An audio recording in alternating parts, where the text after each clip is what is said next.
Welcome to Buddha at the Gas Pump. My name is Rick Archer. Buddha at the Gas Pump is an ongoing series of interviews with spiritually awakening people. There have been over 360 of them now, and if this is new to you and you'd like to check out other ones, go to batgap.com, B-A-T-G-A-P, and look under the past interviews menus. There's quite a few different ways that we have them organized and categorized. This program, this show, is made possible by through the support of generous listeners and viewers, and we very much appreciate those who have supported it. If you feel like supporting it, there's a PayPal button on the right-hand side of every page. My guest today is David Newman. David is speaking to us from Philadelphia. He is a musician, but has been a number of other things in his life, and we'll be talking about that. And he has a very interesting story. I read his book like 1.5 times because I read it through, and then I thought, wow, this is interesting. I want to read it some more again, and so I did. David has been almost a professional tennis player, almost a lawyer, almost several things, but these days he's a full-time professional musician, I guess we could say, but in a spiritual sense, in the vein of, Krishna Das and Wah and, people like that. I guess, would that be a fair characterization, David? Sounds good to me, Rick. Yeah. Good. I think your dog agrees. Yeah, the dog agrees. Dog's outside. If she were in the room, we'd have to interrupt this, but I think we're just going to go with it. There must be a squirrel on the fence. Right on. Yeah, this is not the Oprah show. So, David, I clipped little bits from your book as I was reading it, and I'll use these as sort of like reminder points of things to ask you. But here's the first thing I clipped. You said, "My search for truth began with my very first reflective moment when I was 6 years old. I looked down at my body and asked, where do I come from? Who am I?" You want to start with that? Sure. It's a strange phenomena when I look back into my past and reflect upon those things that stuck. Many things have not, but there are those isolated incidents or moments in my past long ago that never left me, and that was one of them. I remember being in my bedroom and just looking down at my leg and thinking, what is this? Where did I come from? What a great mystery that I find myself here. And I also remember just having no explanation. There it is. There it was. Mm. And by the way, Rick, it's not something that I reflected upon often, though I knew it was in my memory bank. And it jumped back at me when I was writing the book, in terms of when I was digging back into my past to try to see how, the thread of how my path of self-inquiry, how far back it went. And that was the first moment. That was the beginning of it in terms of what I could find. That's neat. A lot of people I talked to came into this life in a really nice state, like they look back on their childhood and they remember being in unity consciousness or seeing, divine beings and things like that. And then as life kind of, proceeded to kick them this way and that, they began to lose that, sometimes quite painfully, and then by the time I've talked to them, they have somehow rediscovered it and, gotten back on the... So did you go through a thing like that where you had this sort of spiritual sense of things when you were very young and then you lost it?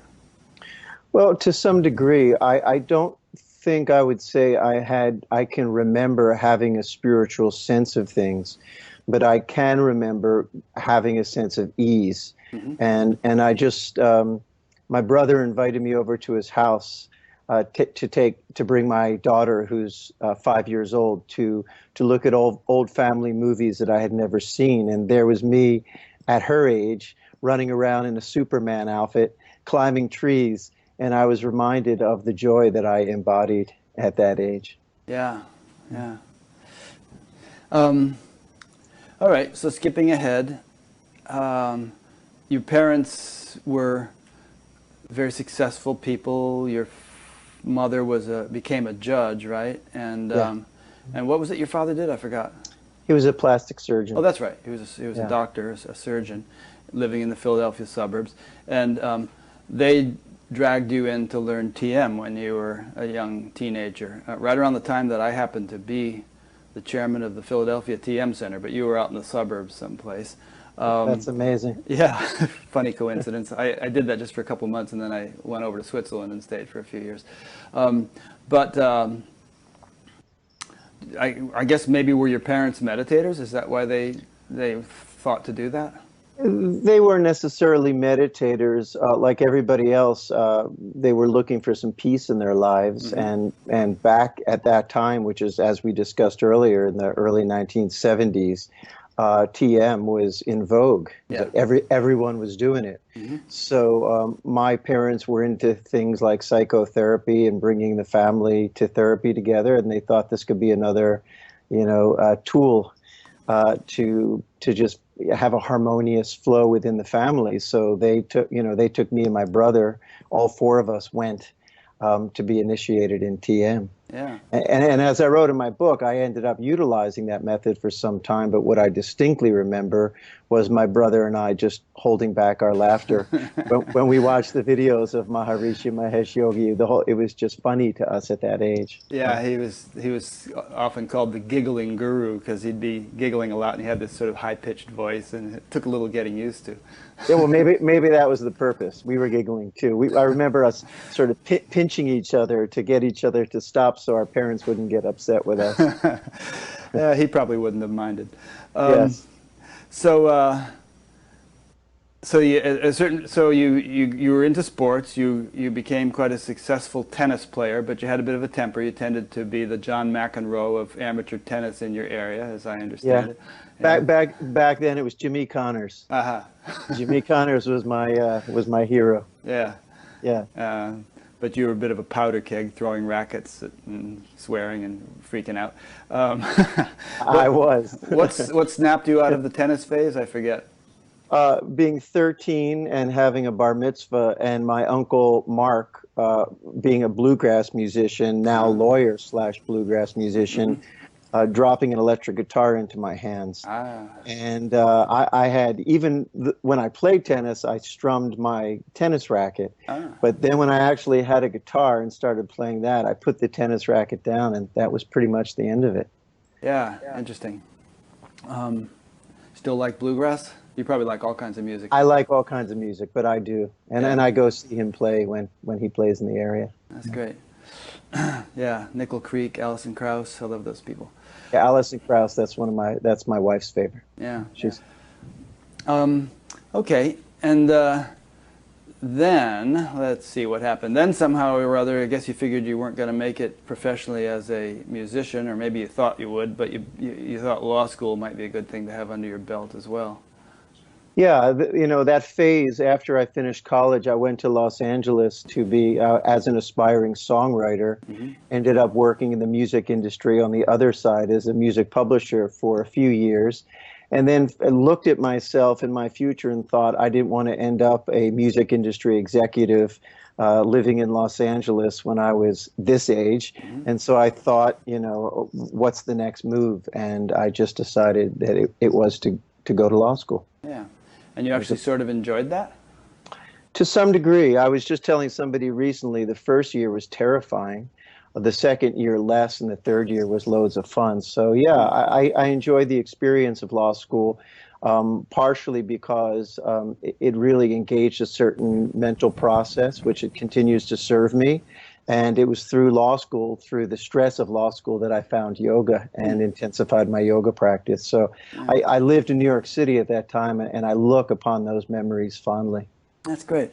I mean, it's a tribute to your flexibility or something, I would say, because, I mean, if I ever read a legal document of any kind, my eyes glaze over within about 30 seconds. And, being able to actually get through law school, I always marvel at people who could do a thing like that. Yeah, I look back and ask myself the same question, and that is, how did I do that? Yeah, right. I remember seeing an interview with Bob Dylan talking about his early material, songs that he wrote, and this was later in his life. And he said, those songs I wrote back then, I can't do that now. I Right. could do it then, but I don't have the wherewithal. I kind of feel that way now. If you threw me in a law school class, in my current incarnation, it would be tough. Yeah, it's funny. If you were into Vedic astrology, they talk, which I am only very tangentially, I don't really understand it, but they talk about very different phases that one might go through in life according to, how the planets are configured and so on. And it is interesting to see sometimes in the hands of someone who really knows what they're doing that, some big shift in happens in a person's life, or they might even predict it ahead of time. They say, well, January of 2017, you're going into such and such, and don't expect things to be the same thereafter. And sure enough, big changes take place. We kind of go through different incarnations within one incarnation. Yeah, my nephew's now a Jyotish Vedic astrologer, and they're called dashas, and I shifted into my Venus dasha, Yeah, which is good for what I do in it terms is. of Yeah, music. But yeah, very much so. that's cool. And the reason I'm going through all this stuff is that some people might say, all right, well, let's get to the meat of it. Where's the spiritual awakening story? But I always feel like it's sort of good to give a background of the person's life in most cases, because people in some cases tend to put people who've had spiritual awakenings on a pedestal of some sort and say, well, that's fine for them, but I'm just a ordinary schmuck, and it couldn't happen to me. And part of my initial motivation in starting this show was to demonstrate, to display that spiritual awakenings happen to all kinds of people who live ordinary lives. And so we're just kind of going through some of the ordinary stuff here as to lay a foundation for what happened next. I appreciate that, and that's why I included it in my book for the exact same reason. And as a note, one just becomes an awakened ordinary schmuck. So I just felt like I'd add that in there. Yeah. Okay. So let's see. You went to law school, and then you had this big thing in 2010, hit by a lightning bolt vision of your own absence, terrifying inner visions. Was that? I guess you had already been doing some spiritual practice by that point, right? Yoga. You actually became a yoga teacher of some sort. Yeah, for many years. I had opened a yoga school in Philadelphia in 1992. I Oh, had really? been So 18 teaching years before that, then. 18 years, and I had been traveling singing kirtan since about 2003. So Mm. for 7 years, maybe even a little prior to that. So I wasn't new to the path when that came upon me, so to speak. Is there an interesting story around how you came to be a traveling kirtan singer?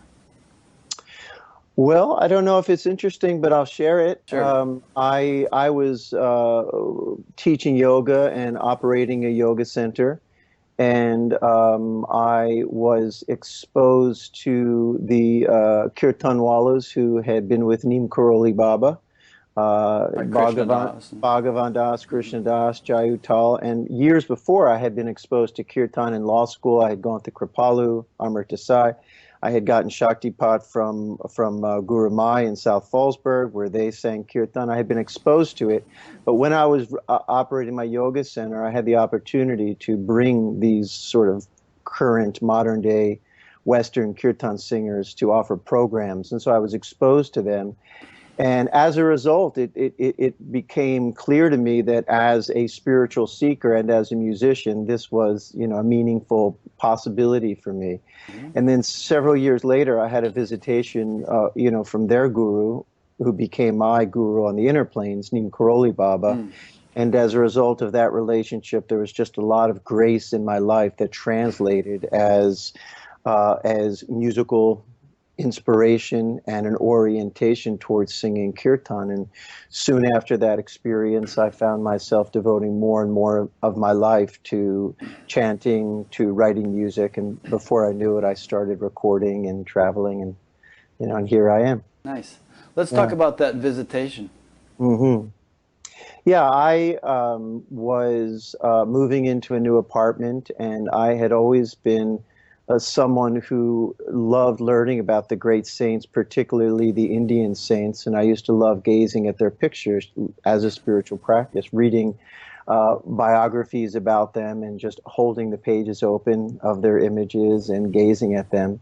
And so when I was moving into a new place, I asked my sister-in-law, who's an artist, to paint me a painting of any one of those gurus because I didn't feel like, I had a guru at that point. So she came over to my apartment, leafed through all the books. There were a stack of books on my dresser. She opened, as she was going through the book, she picked up Miracle of Love. She opened the page to a smiling image of Neem Karoli Baba, turned to me and said, "I've never seen a face that embodies this much joy. I have to paint this being's face." So many months went by, and I would hear from her time, every now and then, and she would tell me about all these miraculous moments she was having painting this painting. And when I finally saw the painting, I was astounded at how big and beautiful and colorful and vibrant. I remember looking at it for the first time and thinking that it was made of nectar as opposed to paint.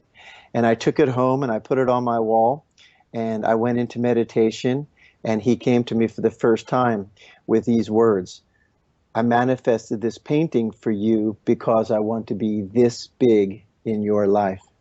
And from then on in, the waters parted, and I began to really walk the path of Bhakti Yoga. And for those who are watching, there's the painting. Oh, we can see it even without you moving. Okay. It's Okay, sitting good. there on your shoulder like a Right. giant cosmic parrot. Yeah, exactly. And so the nature of the relationship has changed. His form used to be more important to me than it is now. Now it's in a sort of, in essence, inner connection. But it was through his guidance that I've become a singer of kirtan and a musician. That's It nice. wasn't Music was something I always loved, Rick, but at that particular point in my life, when that tidal wave of inspiration came, it was a great surprise to me because I didn't consciously decide that I was going to pursue this path. It was one of those moments in life where it felt that this path pursued me. Yeah, I love those things. Me too. Yeah. It's like, if life is blessed, as many of our lives are, it's like you couldn't have designed it this well, If you had had to make all the choices, you would have made all kinds of wrong choices and ended up doing something far inferior. But it's sort of like nature knows best in a way how to organize, and if you somehow manage to surrender to that, then wonderful things can happen. Yeah, I feel that, back then I was in my early 30s, now I'm in my early 50s, and it's nice to have those demonstrations, for now, when I'm reminded by letting go and allowing that intelligence to live my life rather than, me doing it from here. Yeah. What do you make of the whole visitation thing? And, I've heard so many stories, many from people I've interviewed, of visitations such as you had, where Neem Karoli Baba or Ramana Maharshi or I don't know, various Buddhist sages or something will come to people, and clear as a bell. It doesn't seem to be imaginary. It wasn't anticipated. It wasn't conjured up like they were trying to have a vision or something. Just all of a sudden, bang! There it is. Sometimes wide open, eyes wide open, walking down the street, they'll have some such thing. Sure. And so, what do you think's really going on with that? It's such a great mystery. During that time of my development, when Neem Karoli Baba came to me, they were happening all the time in meditations, in dreams. With him. With him. Yeah. Since then, the nature of those visitations, for the most part, doesn't happen in that way. But his presence and how a being who's not embodied can visit somebody living outside Philadelphia in the 1990s. I have no rational explanation for it, but there's some, perhaps, again, using the best words I can, there's some karmic connection there, and at a certain part in a person's development, that's the medicine that they need, is some sort of a direct communion, so to speak. And back then, that was really important to me. I don't think I would have gotten it any other way. Yeah. What is it W.C. Fields has on his tombstone? I think it's, "All things considered, I'd rather be in Philadelphia." Yeah, exactly. Right. So I suppose you can only speculate. I could only speculate. But do you think that someone like Neem Karoli Baba, or Jesus for that matter, who many people have visions of, or all these others, Ramana Maharshi, do you think that they have sort of assume the role of an ascended master, and that their essence, who they actually were in some relative sense, is still dwelling on in some realm and intercedes in human affairs? Or do you think there's some other mechanics to this thing? I would speculate similarly as you just did. And for me, that story of Neem Karoli Baba, when he was embodied living, in northern India, people would travel from all over the world and they would say, Maharaji, how do I get enlightened? And his response was not what they wanted to hear. His response was pretty much always serve people and feed people. And then he would say Jao, which means, okay, time to leave. And so for me, at least, my translation of why a great being would want to impress upon another soul in that way is that they have an agenda, and the agenda is to, relieve the suffering of humanity, and that somehow they know which strings and buttons to push in terms of energizing souls like myself to be of the greatest possible service within the course of, say, my lifetime. Mm-hmm. That would be my understanding of it. Yeah. So you're implying that they actually, rather than melting into the absolute like a drop of water into the ocean, they retain some sort of functional existence on some subtle realm and help to guide the course of human events from there. Is that what you're saying? My sense is yes. Yeah. Exactly. Okay. So that may bring us to, skipping over lots of little details, but that may bring us to the 2010 lightning bolt. Sure. Let's talk about that. Well, I remember distinctly, again, as I mentioned, I had been singing, traveling singing kirtan for 7 or 8 years at that point. Most of my unitive moments happened within the realm of bhakti and kirtan, which is kind of a dualistic practice in the sense that one expresses his or her devotion for the greater whole in a particular form. And much of my unitive experiences happened in the realm of a kirtan through joy and sometimes even bliss. And so I was totally unprepared for something that shattered me in this way, because the unitive moment that arose one evening, I got up out of bed, I walked a few feet into the bathroom, and then bam, it hit me. It shattered me because it was a unitive expression that was the total opposite of joy. It was terrorizing. At least that was how I responded to it, because it appeared that everything I knew to be real was ephemeral and a dreamlike illusion, and everything that was in my realm of existence was there, except there was no focal point and there was no me. And not only was it terrifying in the moment, but it instigated a kind of unraveling in which I went through months of very difficult experiences. It kind of went on for 3 years, but the first 6 months, and in particular the first 3 months, were extremely difficult to the point where it was hard for me even to function. Mm. It shook something loose in me. And the actual lightning bolt, like most lightning bolts, was very brief, right? I mean, it was just a few seconds maybe, but then somehow... At the most. Yeah, but then something got uncorked or loosened up or something. Exactly. And again, sort of being a bhakta, that this was out of my realm of experience. It completely took me by surprise. Yeah. In retrospect now, having really gone through it all and gotten out of the difficult phase of it, what do you understand the mechanics to have been of exactly what happened to you then? The way I describe it is that what was revealed to me was my own, for lack of a better phrase, non-existent in relationship to the whole. And whatever egocentric separative mechanism was in place was horrified by it, because what was required of it was a complete unraveling. But at that moment, it wasn't, it didn't have the wherewithal, the impulse, the desire, or the willingness to let go. And so, it was 3 years before the awakening took place. So what I often say is it took me 3 years to relax into or integrate a moment of truth. Yeah. I would say that that moment of truth, that lightning bolt, precipitated a house cleaning phase where, Yeah, a lot of stuff had to be cleared out in order for a more mature awakening to dawn. Would you agree? most definitely. Yeah. Yeah.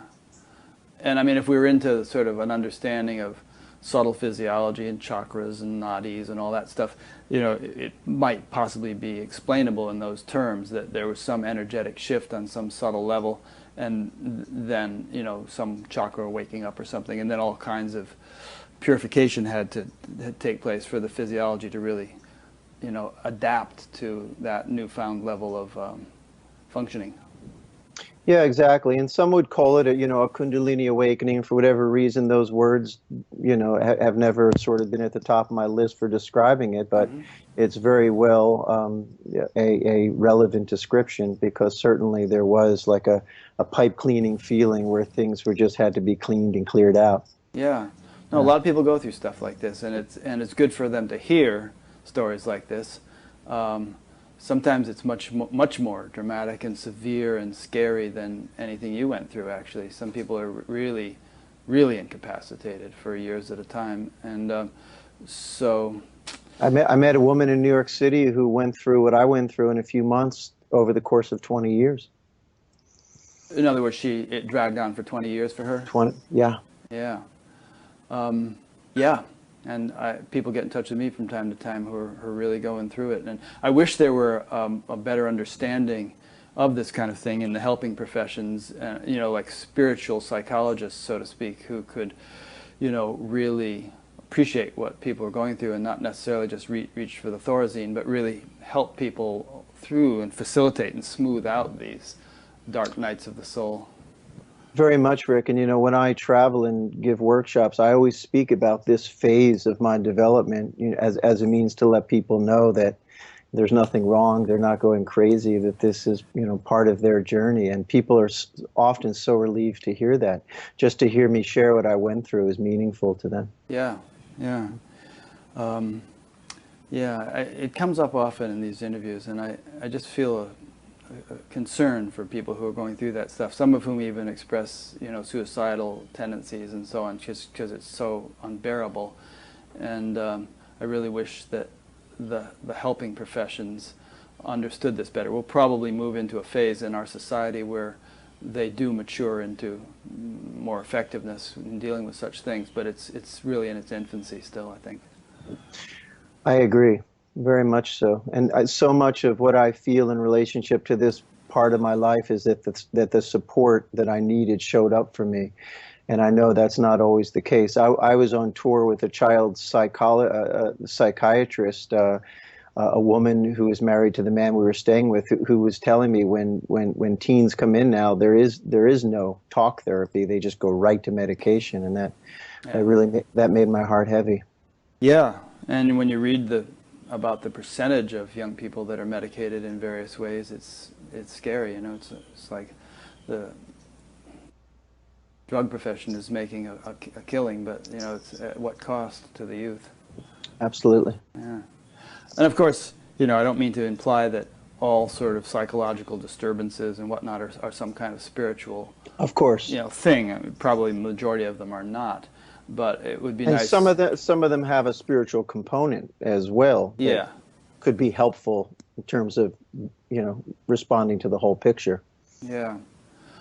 Another thing that's worth mentioning is a little bit tangential, but meditation, TM, and other kinds of meditation are being used in schools and prisons and places like that, where there's a lot of stress and a lot of trouble, and sometimes with dramatically beneficial effects. So it's nice to see that happening.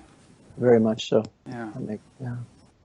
Um, okay, so we're gonna move through. So this whole roughness period you experienced after that thing, which lasted about 3 years. I mean, tell us about some of the details of that roughness without dragging it out too much. But you were, you're Yeah. having these terrifying thoughts and felt negative things, wanted to kill people or something. I mean, what was going Yeah. on? Yeah, that's exactly right. I just saw myself doing these heinous things, really, really troubling visions. And the inquiry was, could I do such a thing? Scared me to the very core. I was so shooken up. The depth of these arisings was quite dramatic. Just the days following that moment, and so I didn't know what to do. I mean, I could hardly function. I was just lying down, shaking, and just breathing through the intensity of these visions. And so I just had an idea to call a dear friend and mentor of mine, somebody who's been on your show, that is Bruce Rubin. Oh yeah. And I had heard him mention somebody who he knew, this man named Bart Marshall. Who was also on my show. Yeah, an awakened being. And his name just kept popping up in my mind, just get in touch with Bart Marshall. And so I called Bruce and I said, Bruce, I've just had this really traumatic internal experience and I'm really in need of support. Could you put me together with Bart? And it just so happened, Rick, that like less than a week after this took place, I was set to go on tour down south in North Carolina and Tennessee and Georgia. And Bruce brought it to my attention that Bart lived in Raleigh, North Carolina, which was one of my stops on the tour. And so Bart came to my concert that night, and then we walked back to my cabin. And he was my lifeline. He recognized what was happening within me, reflected it back to me fearlessly, and just became that person to guide me, one of the people to guide me through this tunnel. Yeah. It was kind of delightful reading your book and reading about all these people that I've interviewed that were instrumental in your life. Paul Hederman and Gary Weber and all these people. It's like we're one little family in a way. Yeah, it was like, Spirit just brought this little team together. It was Paul Hederman, Bruce Rubin, Bart Marshall, Gary Weber. It was just a team that showed up to kind of, birth me through this process. And it's incredible. One of the things I want to mention, Rick, that, in the Bhakti path, self-inquiry isn't sort of, say, the main entree in that path. And certainly non-duality or Advaita was just, way over there. And so, when this shock to my system came forward, it thrust me into spontaneous self-inquiry. It wasn't as if I said, I'm going to go to a satsang or I'm going to, read a book by Nisargadatta Maharaj. I mean, that just was completely not part of my paradigm. I was singing to Krishna and Radha and Sita and Ram and Durga and Hanuman. And so when this came forward, I had this clear vision of who I wasn't. And so the inquiry just arose, and that is, if I'm not who I thought I was, then who am I? And it was completely not premeditated. It was just not part of my path at that point. Yeah. But it was like, here was one side of the coin, which is Bhakti Yoga, and let's say here was the other side of the coin, which was Jnana Yoga, and it was just, I was focused here, and then, Grace just went, okay, now we're going to look at this. Yeah. I want to talk to you about the whole Bhakti versus, Jnana thing. That's a whole topic we can discuss. But since we've just been talking about you getting through a very difficult period, maybe this would be a good a good point at which to insert a song. We're going to, for those listening, we're going to insert 2 or 3 different music videos of David's during this interview. For those who are listening live, you won't see them, but in the final thing after post-production, we'll have them in there. I was thinking maybe this would be a good point at which to insert Stay Strong, and you could introduce it by telling us a little bit about it. Yeah, that's a great idea, Rick. Stay Strong is a song, one of the 3 or 4 songs that were given to me in my sleep. I wish they all came in my sleep, but they don't. This one did. I was at Omega. Yesterday came to Paul McCartney in his sleep, and at first he was naming it something like scrambled eggs or ham and eggs or something. I actually heard that, and I didn't have any lyrics for it. I just had the melody and the sort of energy of the song. I was at Omega Institute for a weekend. with my wife. Didn't have a daughter at that time. And the song came to me, and I literally ran into the bathroom with my phone, sang it into my phone, and then over the course of the next few days started to put words to it, which eventually became Stay Strong, Keep Your Faith Alive. And what I've ultimately found is the songs that come to me in my sleep, somehow there is some intelligence that wants me to do something special with those songs. I just had one recently. So when I wrote this song, I had this idea, and the idea was, what if we did a kind of, We Are the World type video, but instead of this, Stevie Wonders and Elton Johns of the world, we bring together all the kirtan singers and devotional musicians, and we do something together in that way. That was right at the time where there was the big Gulf oil spill. It wasn't a spill, it was when there was a puncture and the oil was leaking into the Gulf. And I had been introduced to the COO from Global Green USA, which is an environmental organization that was working on that cleanup down in New Orleans. And so I just had all these messages, and all these dots came together. So I decided to invite many different singers like Krisha Das and Jai Uttal and Donna DeLore and Wah, to name a few. We were all going to be at this festival called Bhakti Fest. So we set up a makeshift recording studio and a film studio in our cabin at Bhakti Fest. And we had everybody come in. I recorded the song in Philadelphia, brought the tracks to Joshua Tree, and had everybody come in. We filmed everybody singing their parts, and then in post-production put it all together, and then released the song, Stay Strong, and this collaborative video. And then we donated all the proceeds to Global Green to help clean up New Orleans and the Gulf region. And it was an absolutely graced project. And it's one of those projects that I continue to this day to get emails and messages on YouTube that it uplifted someone's day. Great. So let's play it.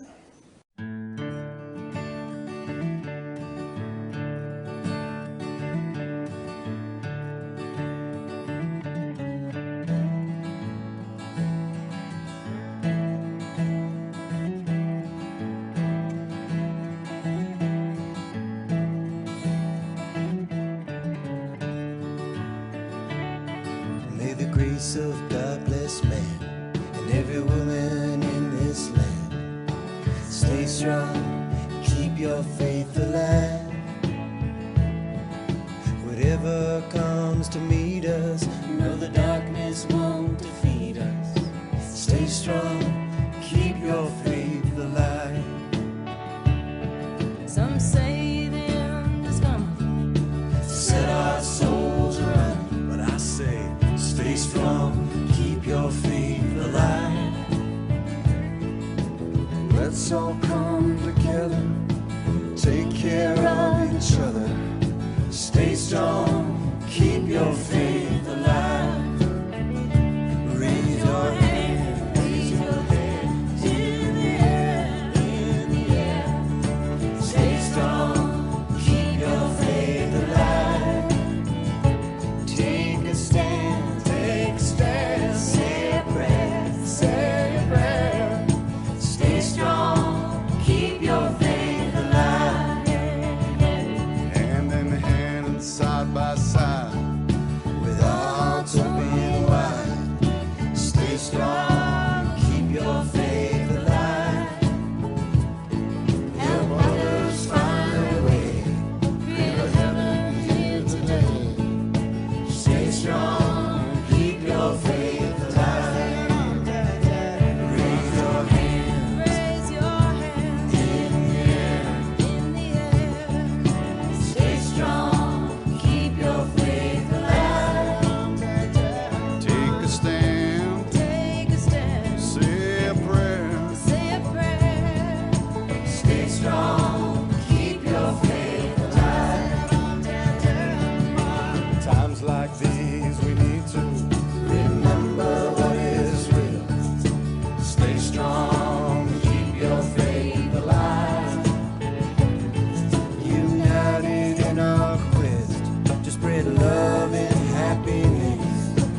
So that was great. I love that song.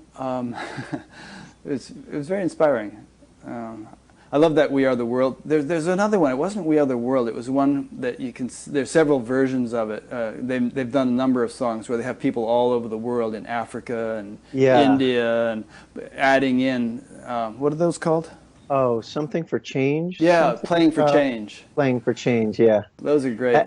And there was also that film, One Giant Leap, I think, that has a similar kind of approach. You haven't seen that?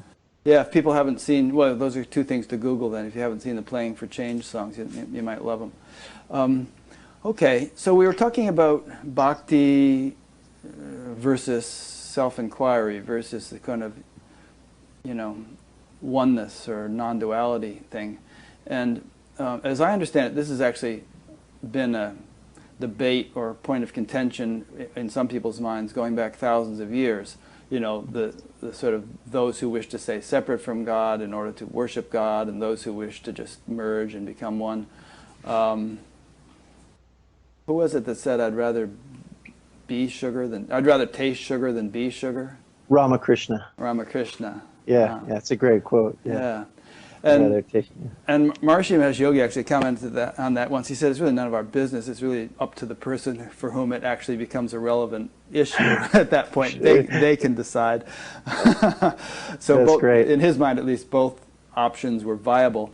But come to think of it, I've never actually heard a story of a respected non-dual sage such as Shankara or Ramana Maharshi or Nisargadatta, who wasn't also devotional.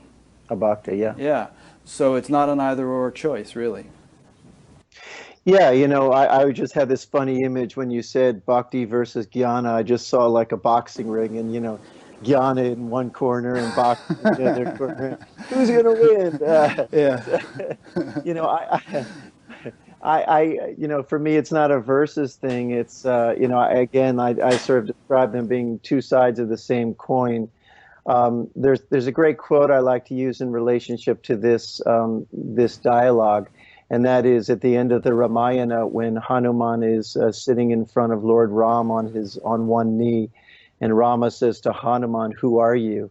And Hanuman says, "When I forget myself, I am your servant. When I remember myself, I am you." And for me, there certainly has not been, as a result of the shift that took place in my being, any kind of tension between my devotional nature and my oneness with the greater whole. It's they just seem to be perfectly integrated in some way. And interestingly, when I wrote my book, The Time-Bound Traveler, my editor at Non-Duality Press was somebody who had been a bhajan singer and whose teacher had said, "Okay, stop singing bhajans, and now I want you to study Advaita." And then she had a non-dual awakening. And when I started working with her, she told me that she had always hoped that somebody would come along with a book that somehow integrated those two paths. So she was really excited to work with me. And on the back cover of the book, she ultimately felt that The Time-Bound Traveler would be a book that would help people heal those two orientations or parts of themselves. So in a lot of ways, when I presented that book, it was much more focused on my non-dual awakening than my bhakti path. And one of her comments was, "Hey, David, I appreciate your story about your awakening, but I want more bhakti." And so the book kind of became this dance between those, between that sense of, and if you look at some of the real, sort of, fundamental bhakti paths, the notion of merging is a total no-no, and perhaps in the Advaita paths, I don't know, perhaps the notion of maintaining a sense of separation to experience the sweetness of devotion is a no-no. But these two parts of creation are constantly playing themselves out in my world and in my life, Shankara said the intellect imagines duality for the sake of devotion. Yeah, exactly. Yeah. And that I believe was a Rumi who said, seek the seek the beloved your whole life, knowing that the beloved is within you. Mm. And there is. It's like it's a non-answerable dynamic tension. The fact that we can experience ourselves as one and also as dual. And for me, it's a great mystery, and it's also a great joy. Do you happen to remember that Nisargadatta quote where he's, It's in my book, actually. I think. yeah. So on one side there's this, and on the other side there's this, and my whole life swings between those two. Is that the Yeah, one? that's the one. Yeah. I don't have it memorized, so I don't want to. Most people have probably heard it, but it basically speaks to this point of, there's really no conflict or irreconcilable paradox between oneness and devotion to God and so on. They're just sort of different dimensions of a larger perspective that one can play within if one has that capacity developed. Yeah, that story when a student of Nisargadatta Maharaj says, you're awakened, you're enlightened. Why do you every morning light a candle to your guru? I mean, what's the point of lighting a candle, a light to his image? And his response was, I can't come up with a reason not to. Yeah. And Papaji, when he was quite old and becoming infirm physically, lamented the fact that he was incapable of prostrating himself fully on the floor in front of the picture of Ramana Maharshi in his room. So anyway, it's yeah. In my own life, Rick, there's moments when that duality is just not present for me, and then there's difficult moments where I call out to Neem Karoli Baba and say, hey, please, I need some guidance here, which direction to go. The relationship is still intact in the same way that a child leaves the home of his or her parent, but the relationship is still intact and the respect is still intact. Yeah. I think one way of looking at it and understanding it is that we have different faculties. We have different organs of experience, so to speak. We have the intellect, we have the heart, we have the senses, we have all these different things. And like if you take the example of a lawyer, let's say, since you went to law school, when he's in his law office working all day, he's probably not using his heart too much. He's using his intellect. When he comes home and starts playing with his young children, all his law training goes out the window, and he becomes more childlike. He's in his heart. So it's just sort of different faculties come to the foreground according to the circumstances. Yeah, I resonate with that. And I think there's great joy in, pretending to be separate. I mean, we couldn't be having this dialogue if we weren't.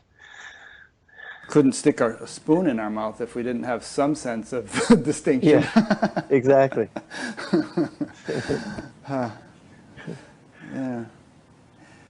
And I think, these sages like Shankara, when he said, the intellect imagines duality for the sake of devotion, what he was implying is that there's something really sweet about devotion, something really worth experiencing and not to be missed. And that, without it, the realization might be rather dry. Most definitely. It's certainly... Awakening wasn't what I thought it would be prior to as a seeker, because for me the non-attachment has given rise to a much richer experience of my humanity, my feelings, my senses, everything. Okay, so you just alluded to your awakening. So let's get back to that. You had this lightning bolt in 2010. Then 3 years later, I don't know if I seem to recall you said it wasn't something you could have marked on the calendar, but you oozed into a much more resolved state that you would refer to as awakened. It was definitely a moment of time. I remember it was a moment in time, but it was affirmed in some, unusual way for me, which I'll share with you. But I was really, toward the end of that 3 years, I was really plagued by a tremendous fiery desire to drop the old self. It was like it had become like listening to nails scratching on a chalkboard all the time. And I was carrying around with me this sense of false identity, but I couldn't shake it. And that brought about a kind of a tremendous pressure within my being, not the kind of terrorizing, fear-based, monumental, intense manifestations of earlier in the journey. This was just a weight that I was carrying around with me that just, I felt tremendously burdened and frustrated. And so I remember in the last week of this particular part of my journey, calling Bart Marshall on the phone. And I said, Bart, I don't think I can take this anymore. I just want it so bad. I want to let go so bad. I want to be birthed into this new consciousness so bad. You know, however, I know that the desire for it and the wanting of it is the very thing that's preventing me from it. I felt like I was in this catch-22 where there's two parts of myself that were just grinding against each other painfully. And when I communicated to Bart how much I wanted this, I'll never forget this, and I wrote this in my book. He so sweetly responded by saying, very simply, "You can't help but want it." Yeah. You want it until you don't want it was the message I took. And so I just kind of felt that the intensity of the desire would just sort of progressively dwindle off to the point where the awakening itself revealed itself, and that the wanting sort of trickled off. But in the heat of my desire for it, and this probably happened, I'm speculating now, less than a week after that conversation with Bart, I was just walking down the street after lunch with my wife and my mother-in-law, and it just changed. Just poof. Poof. The intensity of the heaviness and the burden and the looking for it just went away. It was gone. I looked to my left, gone. Looked to my right, gone. It wasn't, what I was carrying was not there anymore. Yeah. And I always say it was a moment of grace, because I realized at the end that there was nothing there was no effort I could make. There was no strategy I could come up with. There was no dial I could turn to make it happen. There was some intelligence that at that moment said, okay, take it, gone. Another chakra popped. Another chakra popped. And so, but the post, I guess if you want to use the word affirmation that came, this was a few days later. Bruce Rubin and I had the idea to create this musical together called Awakened. And so I drove up to his house in upstate New York along with this Broadway producer, this man named Nick Demos, who had done a Broadway show called Memphis. And the three of us were at Bruce's house having a conversation about the musical. And I guess from Bruce's perspective, I was just communicating some of the ideas about the musical from a very personal perspective. And it was just this very incredibly subtle moment where Bruce had a pad and paper, and we were all writing down ideas for this musical. And he just lowered his chin. He had his reading glasses off, and he pulled them down, and he looked up at me, and he said, "Did something happen to you?" Mm. And then I just responded simply, yes. And at that moment, whatever had shifted just, for lack of a better description, locked into place. Incidentally, for those who may not know this, Bruce, whom I interviewed a year or so ago, was the screenwriter for the movie Ghost with Patrick Swayze and Demi Moore, and a number of other movies, but he was best known for Ghost.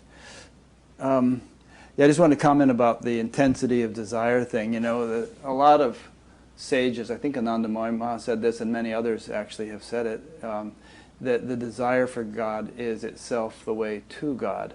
So yeah. I think a lot of respected authorities don't devalue or dismiss or in any way say there's anything wrong with having an intense desire for realization. I mean, think of the Buddha. He was like enlightenment or bust, and a lot of people, if you read their spiritual biographies, have this burning desire for enlightenment. In fact, Patanjali in the Yoga Sutras talks about yogis having mild, medium, or intense desire for realization. And he said the yogis who have the most vehement intensity are he would consider them the best off in terms of the likelihood of awakening. So I know in some circles this is sort of put down or dismissed, but I would disagree. Yeah, absolutely. And it was just so intensely painful that I wanted to shake it off. It just kind of felt like unrequited love, you know? Yeah. Why won't this person pay attention to me, you know? It had that quality to it. And my intensity desire for it definitely as a result of that lightning bolt, you know, that's when it got turbocharged. There were times when it felt like because I had seen the truth, I just had so much fear around it that I was just living with a phantom around me, because what I had believed to be concrete was now revealed as being ephemeral, but I kept it around anyway. And that was a great challenge. I felt like death was just looking over my shoulder at all times. Death of the ego, perhaps. Death of the ego is what it, yeah. Yeah. What Yeah. it, Huh. yeah. Interesting. I finished my book with Rick with that quote by Joseph Campbell says, "The thing in the dark cave that we fear the most ultimately brings us the greatest reward." Mm. And within those 3 years, that's how I characterize that 3-year journey. I often think of breaking the sound barrier as a good metaphor for awakening. If you read The Right Stuff by whoever wrote that, when Chuck Yeager first broke the sound barrier, they didn't really know what was going to happen when somebody broke the sound barrier. And Right. so he was flying this, this test plane, and as he approached the sound barrier, it's like there was a lot of turbulence, and the stick was jiggling in his hand, as he was trying to fly the plane. And all of a sudden, and then when he finally broke through, it was like, Yeah, exactly. it just became smooth. So there's like this sort of intensity and turbulence that builds up just prior to major spiritual breakthroughs, it seems. And that said, it's non. What's the word? Once you break the sound barrier, it's just not a big deal. Yeah. It's not the big deal that the ego had made it prior to. Yeah. Yeah. It would be like waking up in the morning and saying, "Oh my God, I've woken up." You just wake up, and that's that. It's sort of nondescript in that way. Right. So it's natural. It's not like you're walking around with your jaw hanging open all the time at the amazingness of it, right? Well, you're walking around at your jaw dropped in terms of the relief. Yeah, yeah. That's what you're amazed at. But that's another thing, is that we acclimate. Yeah. Initially there can be this huge relief, huge bliss, everything else, and then after a while it's like you get used to it. Definitely, Yeah. definitely, yeah. I think that's true of. I mean, I've heard Zen masters and all talk about many degrees of awakening that are possible and that people go through and so on. And I'm not really in a position to categorize them all, but I think that that's a kind of a universal experience of acclimatization. Getting used to things. I mean, in the state that we normally function in now, it may seem to be ordinary and we're accustomed to it, but if we were to somehow shift to this from where we were 30 years ago, it would be like incredible bliss. Yes, right, So hardly right. able, we wouldn't be able to walk. Yeah, that's really interesting to think about it that way. I never quite have, but that's cool. And Yeah. and conversely, if we were to shift from this to where we were 30 years ago, it would be in agony, even though 30 years ago we were okay, Yeah, it was fine. yeah, right. Back then we were fine, right? Yeah. So it's sort of a grace of God kind of thing that we grow accustomed to whatever Very- state we're in. Very much so. Yeah. Life wouldn't be livable otherwise. And I feel like, that the shift that took place, I even now hesitate to call it whatever, whether it's awakening or enlightenment. It definitely something changed in a significant foundational way. And now there's a different kind of an evolution taking place, but it's not colored by seeking. Yeah. I'm going to loop back a little bit. Sure. Well, actually, what you just said is really good. It's not colored by let's elaborate on that. There's an evolution taking place, but it's not colored by seeking. Go ahead and say more if you like. Yeah, when I teach and share, what I try to do is, rather than naming what took place within me, I try to describe the nature of then and now, or what was it that changed within me. And when I wrote the book, I mean, going back to those days of TM, remembering that early on, I became a spiritual seeker, and I became identified with the idea of being a spiritual seeker. As I was looking for something, and my whole life up until that moment was very much characterized by an identification with seeking something spiritually. And in that moment, that's if I was to say at the top of my list, what shifted in that moment, and that would be that the whole notion of seeking became outdated. It became irrelevant. You know, the revealing of life just comes forward, and I'm not looking for it in time. Although I am part of a time-space continuum, I'm not looking for it to happen at some point in the future or in some other way than it's happening now. Yeah. I'm evolving and learning all the time, but the nature of it it's not in looking. It's not like that for me anymore. Right. I don't have that. Whatever that was isn't there.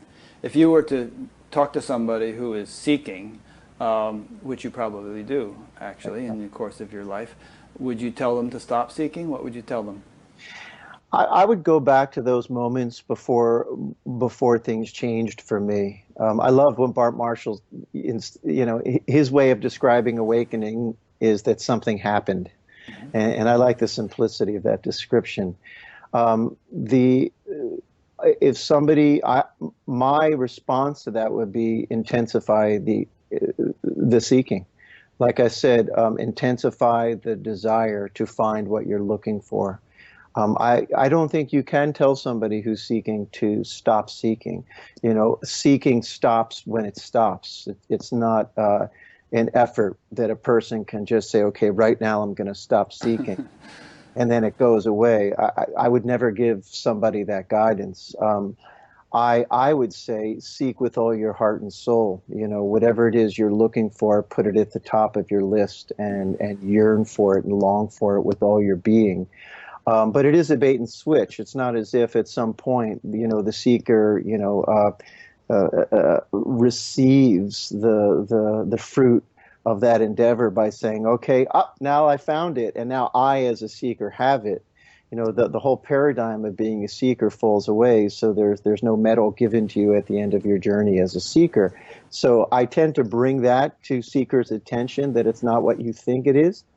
And don't think that your seeking is going to be confirmed or satisfied as a result of some pinnacle experience that now makes you a seeker that has found.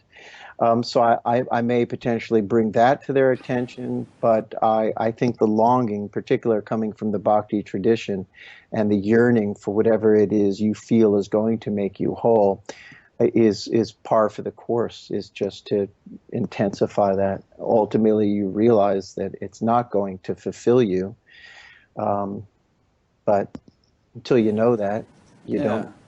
Yeah. I don't know how apt this is, but a simple analogy for the seeking thing might be that, you know, you don't tell a hungry person to stop being hungry. Exactly. You don't just say, you know, give it up, don't be hungry, it's silly, or some such thing.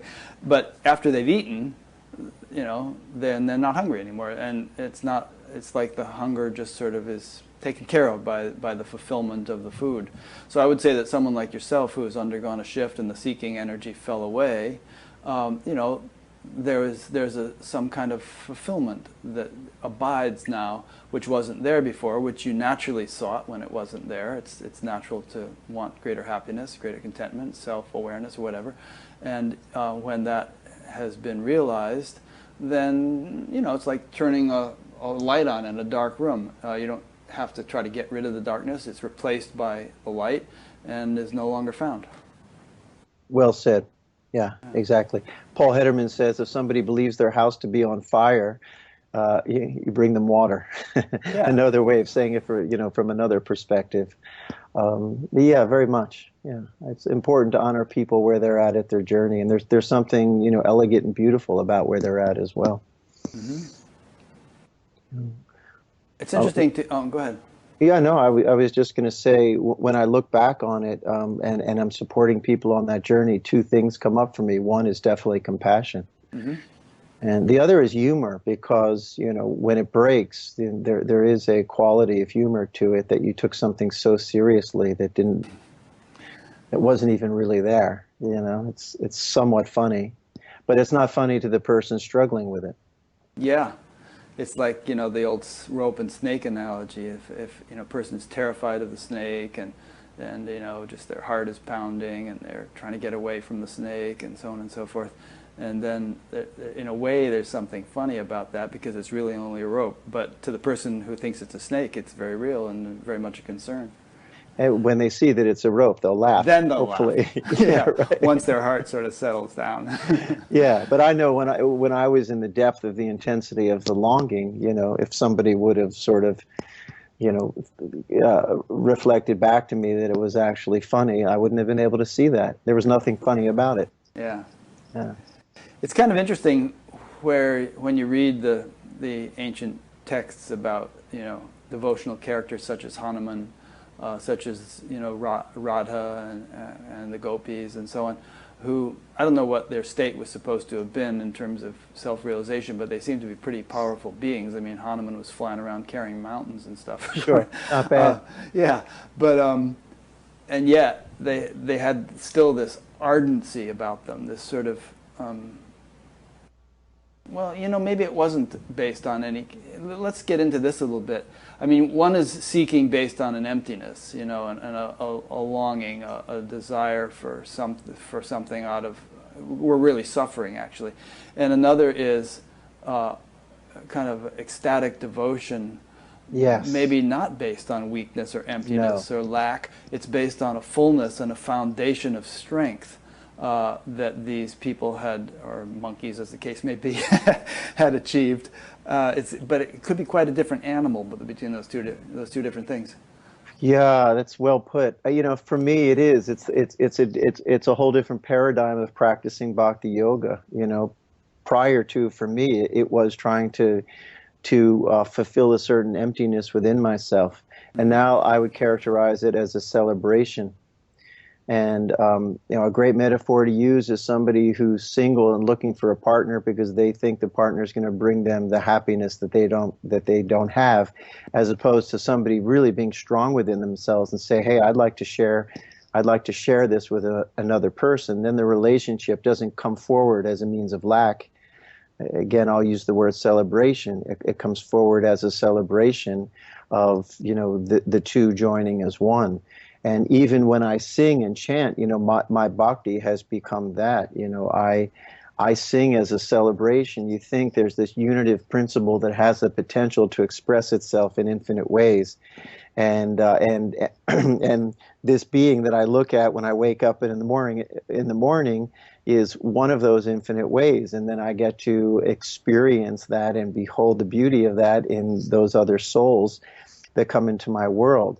And so there's just a beauty with it. And I used to feel interesting, when I woke up, there was this inquiry, and it is, will I still have a sense of devotion? Will I still want to be a kirtan singer? Will I still want to sit in front of this image of my guru? Will I still want to sing to Krishna or sing to Kali or and what I ultimately found was that, me as a separative being, in my uniqueness, there is a devotional nature there. So that devotional nature continues to express itself, but it expresses itself more in the way that you described earlier, not from a place of lack, but from a place of fullness. Mm. And it's wonderful. It's rich. When people ask me about my life, it's rich because there's just so many hues and chords and colors and textures to behold every moment of every day. Yeah. Your friend Shyam Das said, after enlightenment comes devotion. Yeah. He always would say that. Yeah. Yeah. He would say that, first you're enlightened and then devotion comes. Yeah. Mm. Yeah. Maharishi used to say that a small pond can't rise up in big tidal waves. If it does so, if it tries to do so, it'll just stir up the mud at the bottom. But an ocean can rise up in huge, powerful waves without stirring up any mud. So he said we have to become an ocean, in other words, realize the self, and then on that foundation, that's the beginning of significant possibility for devotion. Yeah, Rick, I find devotion, and to really come from a place of vulnerability and sensitivity and receptivity. Mm. And I have found that knowing oneself creates a kind of strength that allows you to be receptive and sensitive in a fearless way. That's you know? beautiful. Yeah. Yeah. So would you say, like along those lines, that not knowing oneself, you have to remain guarded and Absolutely. protected, whereas knowing oneself, you can kind of relax and just let it all flow. Yeah, and you let it all flow. And sometimes, I'm a musician, I'm an artist, so sometimes that shows up as I just played a great set and I feel tremendously, confident in what I'm doing. And in other moments, I'm in the studio and the song's not going well, and I feel a tremendous sense of insecurity about my art. And so you're not having to defend or prop up a sense of identity that's fixed. You're just allowing whatever is to arise, and it can be great joy, it could be great pain, it could be great release, it could be great holding on, it can be insecure, it can be confidence. It's everything. I wrote about it in my book. It enables you just to say yes to all of it. And I often, reflect upon post-awakening because it opens up a whole new door. I haven't gotten to the point where I feel moved to write about it, but it certainly doesn't end. It opens up something new. I remember Bart Marshall saying he got an email from somebody, and in the subject line of the email it said, awakened, now what? Question mark. And it's very rich. It's very rich to not be bound to an identity. It gives you tremendous flexibility to experience so much more. My wife Irene has a question here. She said, Amma once said, crying to God for 5 minutes is equal to 1 hour of meditation. If tears are not coming by themselves, try to cry by thinking, why am I not able to cry? Try to develop devotion. It seems like, that was the quote from Amma, then Irene's question, it seems like music is a very good method to develop devotion since it involves so much of the heart or feelings. Are there other methods that David is aware of, or does he feel devotion is either there or it's not? In other words, is the question, different ways to instigate that sense of bhakti? Yeah, can it be evoked, So Yeah. obviously kirtan is one. You get in a kirtan situation and you really start to move with it, Yeah, that's why I say my job description, if you've either fallen asleep or cried or danced ecstatically, I've done my job well. And certainly music and kirtan does evoke what Irene was talking about, that sense of what I call bhakti tears. But now I experience it in many different ways. And I would answer that question by saying I can't necessarily say that I can... I would how would I say recommend a particular technique, because in my current embodiment that bhakti comes forward in many different ways, but it typically comes forward as a result of an absence of self in moments of deep stillness. I'll give you an example. I could just be sitting in the morning, reading a book, drinking a cup of coffee, or looking out my window at the trees swaying in the wind, and suddenly just this sense of awe will come upon me, and tears will come. I have a 5-year-old daughter, and so I can recommend that for anybody who wants to experience bhakti, because that's been the greatest bhakti. I'll just be playing with her, or she'll be singing in the back of the car, and I'll just catch a glance of her, maybe from her profile, or just my eyes will look into her eyes for a moment, and then the wonders of the universe will just come streaming through and the tears will come. I was lying on the couch a couple of days ago, and my nephew, who's a Hasidic Jew now, sat at the piano and just wanted to share with me some Hebrew prayers and some melodies on the piano, and I was just lying down, and suddenly, although, I am Jewish, though that's not my path, just and it wasn't even the music, it was just the depths of his passion for his path and his desire to want to communicate the essence of that feeling to me as I behold the beauty of his relationship to Judaism. The tears came. And so for me, it's never any more really calculated in terms of a practice or a technique. It's just in those moments of letting myself get still and quiet and letting my heart be vulnerable that those tears come forward. A lot of people who talk of non-duality and who have awakenings and so on, don't talk a lot about God. Some do. I mean, Ramana often referred to God and so on. But then there are some teachers and sages and saints who speak of God consciousness as a definite development that we may eventually undergo, where we really come to know God intimately, probably by realizing our essential identity with God, although there's also the whole issue of actually experiencing God to some degree of separation, like devotion to Krishna, seeing Krishna's form, and sort of a personal God kind of thing. But for you, I mean, you've kind of, in a way, all this devotional singing all these years was to some form of God, and yet you weren't necessarily experiencing the divinity or divinities that you were singing to. It wasn't a concrete experience, which is more of a feeling and so on. But at this stage, and in light of your comment a few minutes ago about post-awakening further development, what is your thought about God and the possibility of actually experiencing God in some way much more clearly and richly, rather than just have God be a sort of an intuitive notion, but really something much more vivid and even concrete? Yeah, beautiful question. Well, a couple of things are coming forward. One is remembering Shamdas, who you mentioned before, who was a great bhakti yogi who died a few years back. And he said, hey, in the English language, there's one word for God, and that's God.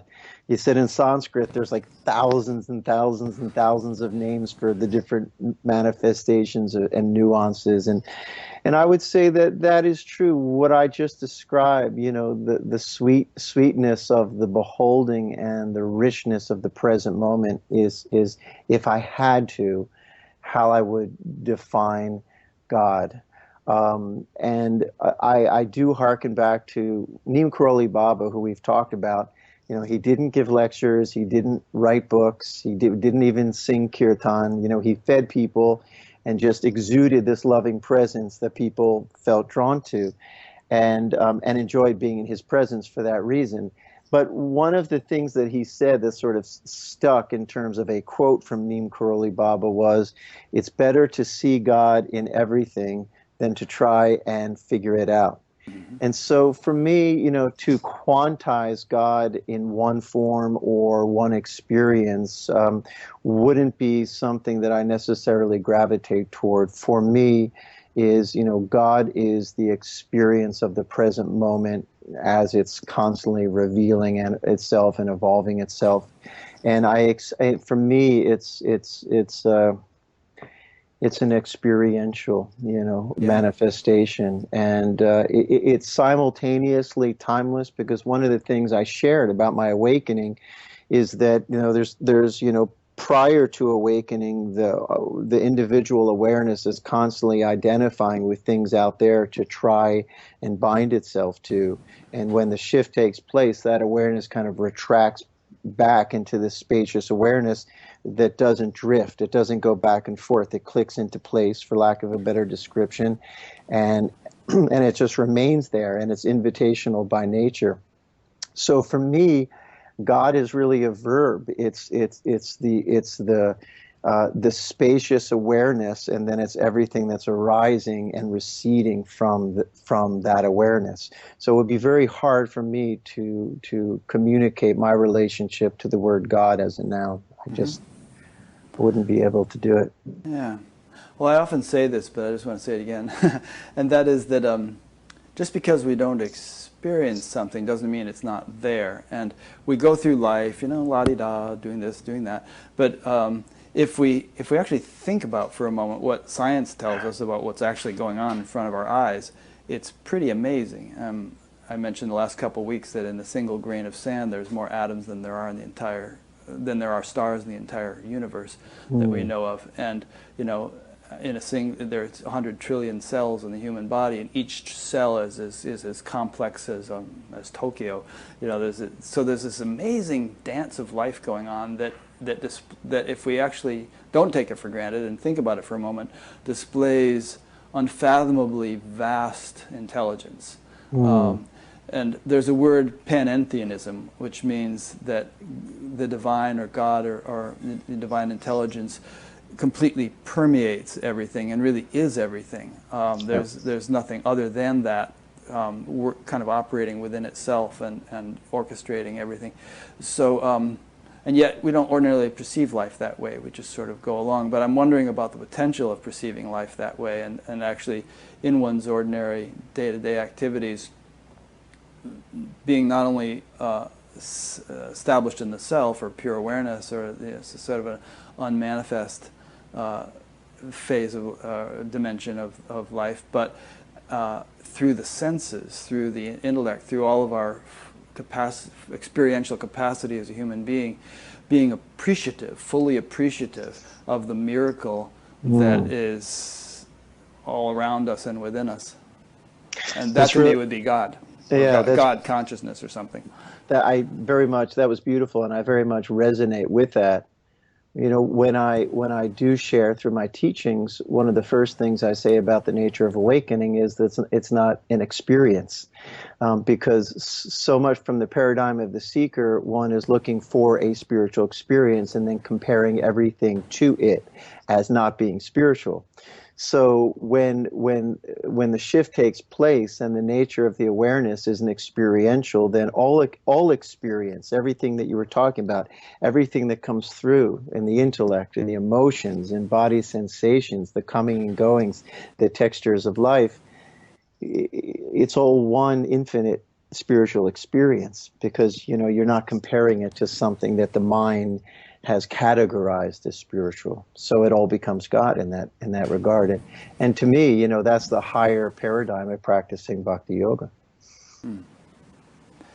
So we're going to stick in a few more songs in this interview. Is there anything that comes to mind that we have been talking about that would warrant a particular song? Yeah, I wrote an entire album that is sort of centered around my awakening, and a lot of the songs that were written, as I recall, were written prior to the breakthrough that I had. And so, and it was really amazing process, because a lot of the songs I wrote were written from the awake perspective. However, I was still sort of struggling with it. I was still wrestling with it. One of the things I found and have really enjoyed as part of my spiritual path in terms of being an artist is that a lot of the times through the songs or the poems that you write, you're sort of foretelling where your consciousness is going to be at some point in the future, because, the art, the inspiration is already there, but you're not. Right. And so a lot of the songs that I wrote on Love is Awake are kind of about that. So one of writing those songs really helped me in a lot of ways. And one of the songs I wrote was a song called Shift. And rather than making it totally a personal song, I wrote that song about the shift that's taking place on our planet. And environmentally, globally, socially, and also personally, I kind of wrapped it up all into a song and called it Shift. The chorus of that song is it goes a shift in perspective in the collective, a shift in consciousness, a shift in direction and in perception. Do you feel the shift? And so, and then we made a video using a bunch of footage from the Occupy movement. And so it would be a great time to share that song. Great, let's play that now.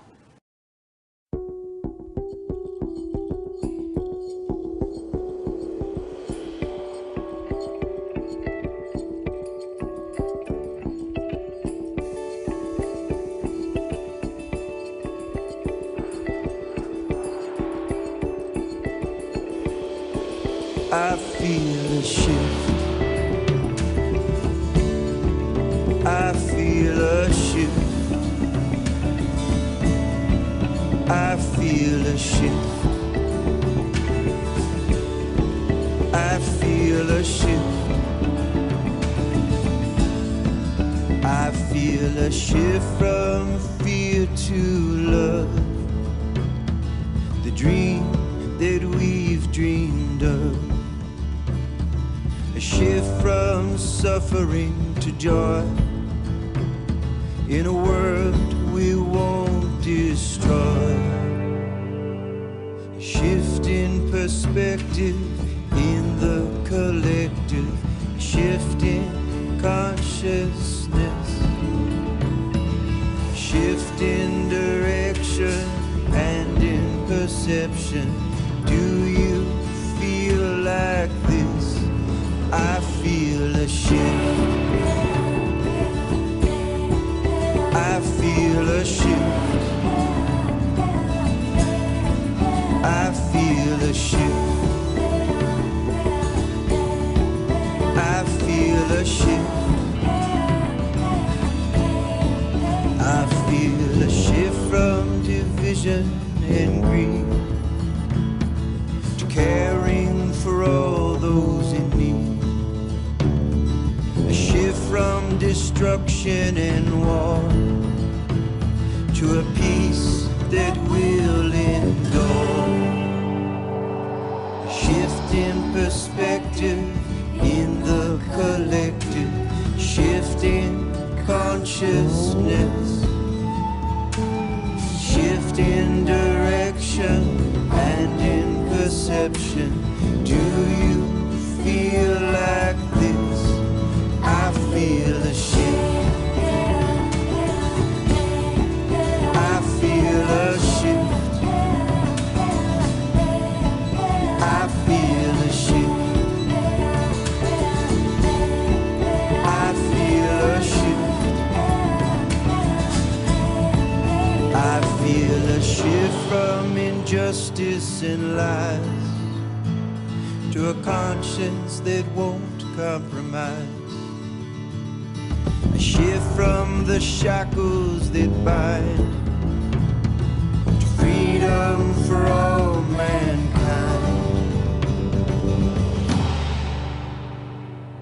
A shift in perspective in the collective. A shift in consciousness.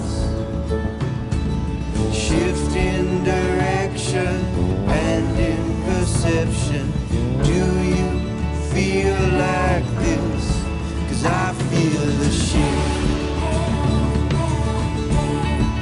I feel a shift. I feel a shift. I feel a shift. I feel a shift. I feel a shift. I feel a shift.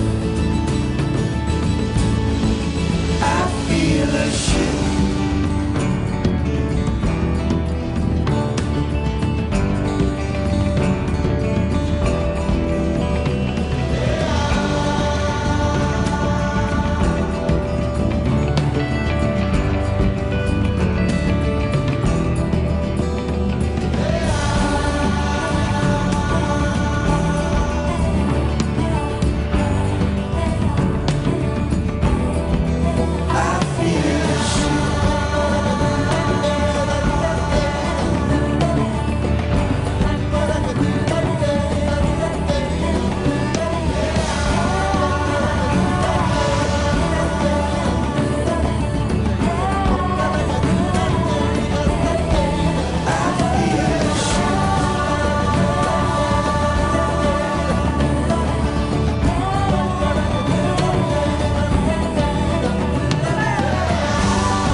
Jati Purnasya Purnamadaya Purnameva Vashishyati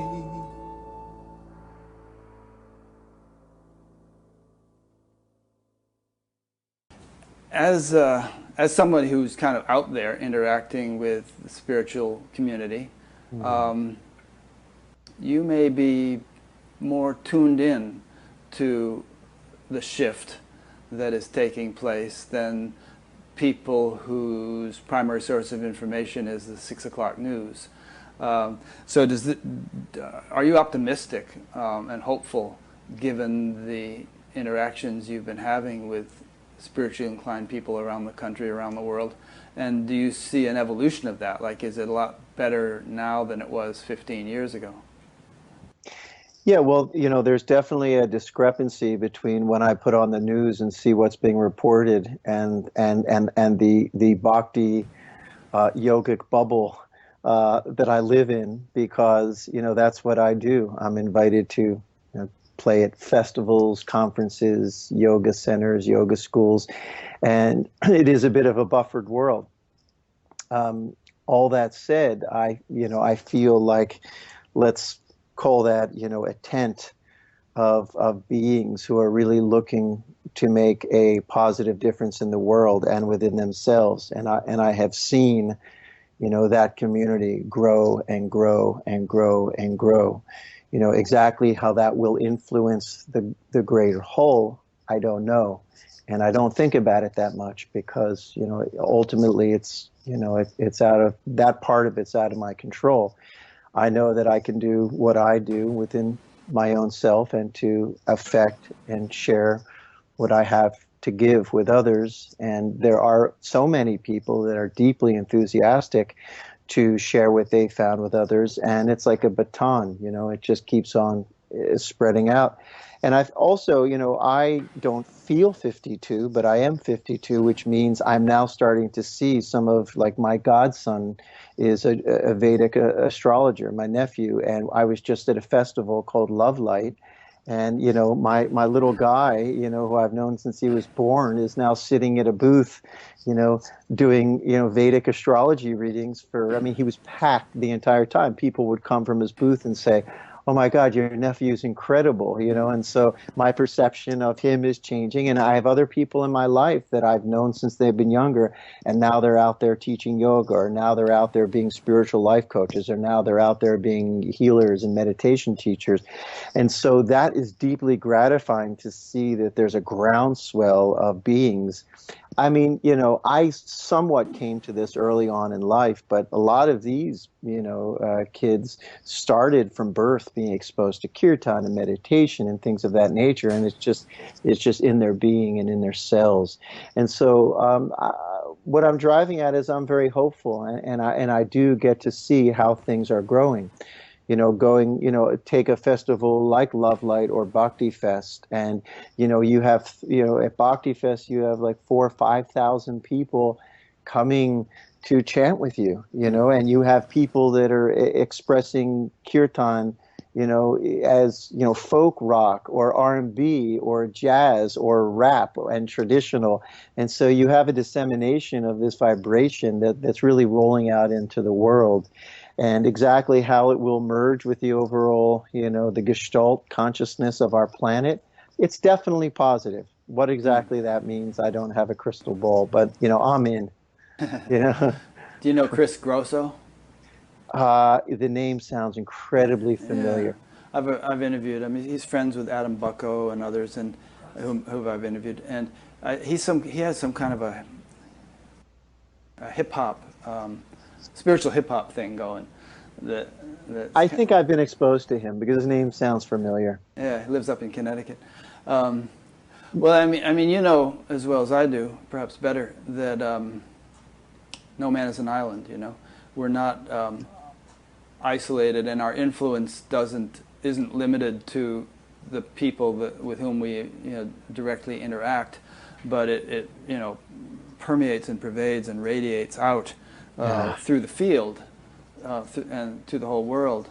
And so personally, I think that this sort of growing interest that you described in this sort of thing is not just sort of limited to what sociologists might, understand as its influence, but is sort of radiating and enlivening the world consciousness, and that all sorts of shifts and changes and upliftment will be taking place, and it's sort of both the chicken and the egg here. It's both cause and effect. I mean, the fact that it's becoming more popular is because the field is getting more lively, and the more people who get on board and participate in it, the more lively the field gets. Yeah, exactly. And you know, as a musician, I don't always necessarily get to have direct contact with the people that are listening to and being affected by the music that I make. But I was teaching at Esalen last year, and a woman came up to me and said, you know, I am a medical doctor, and I work in an emergency room. And the way I find my sustenance and peace is listening to her music on the car ride from home to the hospital. Speaking about those younger generation, I was just having lunch with a younger friend of mine, and she's a yoga teacher. And she said, "Do you know this person?" I said, "Yeah, I'm aware of him because he's the president of Live Nation, which is, you know, like the largest concert promoting company in the entire world." And she said, "Well, you know, I'm teaching him yoga now, and the other morning during my private yoga session, I gave him a Dharma talk, and he was really receptive to it."